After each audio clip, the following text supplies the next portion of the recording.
Why does Chucky suck so much to play against? Let's talk about it.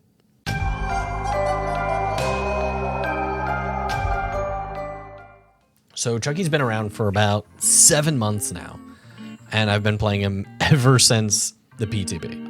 And despite getting a change every single patch since release, yeah, that's right, he's gotten a change every single patch since his release for 7 months now, people still complain about playing against him. A lot of people say that he's super easy to use. A lot of other people say that his dash is impossible to dodge. I can assure you that both are not true, but I think there's a reason why people believe that. Chances are, if you've seen a content creator showcasing the lethality of Chucky, they're using this one thing. If you've seen people just try out Chucky for the first time and have amazing results immediately, chances are they slapped on this one thing. And that's his add-on Rat Poison. A little bit opinionated here and say that I think this green add-on I'm using is a bit of a problem.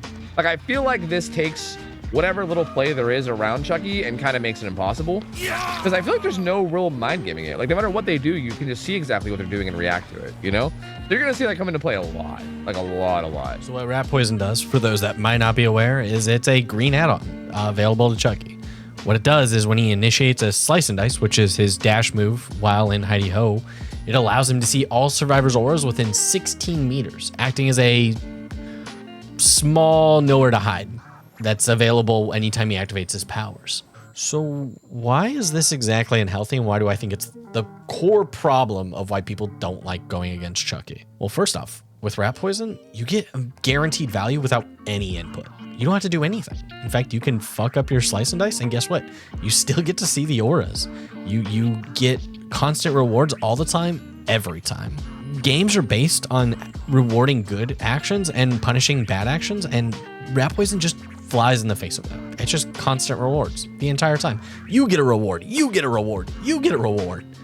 It's constant. It also removes the counterplay from a good survivor. Let's say you are a good survivor and you know the counterplay to Chucky's dash and you utilize it.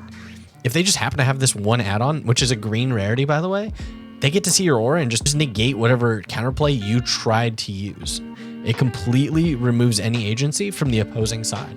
And that's just really unfun and really frustrating to play against. It also means that you don't need to be good at Chucky to get good results. You can slap this one add-on and you don't need to practice his Slice and Dice or gain game sense about where survivors are going to go or how they're going to react to you. You just get the information for free. It's a free hit button. It's not even just Chase that this one add-on is really skilled in and excels. It's outside of Chase, it might be even better. Let's put it into a scenario. Let's say that you're playing Chucky and you're out in the middle of nowhere. You're just in the middle of a field and you don't know where any of the survivors are. You don't know where to go. No problem. Just start a Slice and Dice. Just initiate it. One of two things is going to happen. One, you initiate the Slice and Dice and you immediately see a survivor's aura. Now you can initiate a chase that you wouldn't have been able to get otherwise unless you had good game sense. Two, and the other option is even if you don't see an aura, all that tells you is that there's no survivors in the area and it tells you need to go somewhere else. That's a lot of free information. That's pretty much nowhere to hide on command. Every 12 seconds. That's extremely powerful for a green level add-on. Nowhere to Hide is amongst the top 10 used killer perks in the game.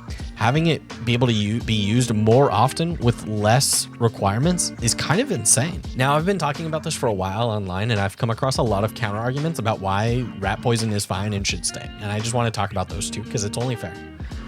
A lot of fans of Chucky say that he's already received way too many nerfs.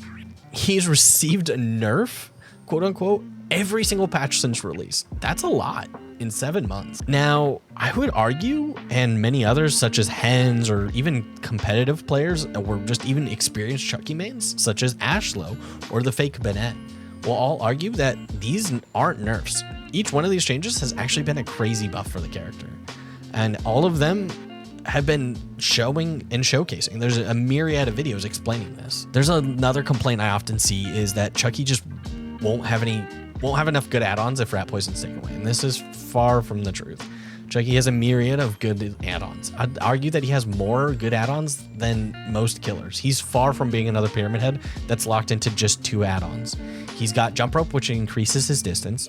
He's got the Automatic Screwdriver, which gives him lower recharge time.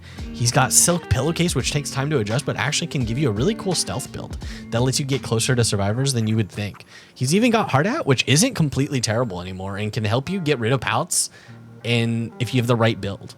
He's actually got quite a good add-on variety tied to him. Lastly, something I see a lot is that people say that Rat Poison is no different than Huntress Concoction. For those of you that don't know, Huntress Concoction is an add-on for Huntress, and whenever you hit a survivor, you get to see auras, but there's a stark difference. In order to use Huntress Concoction, you have to first secure a hit. You first have to be able to find the survivors and land a hit before you get any value. Rat Poison is the exact opposite. It helps you find those survivors, and it almost nearly guarantees that you hit them. And it gives you all that value before any of that even happens. It gives you that value, and then it continues to give you value afterwards. Even if you down a survivor, it'll show you survivors in the area that might be lurking for a save.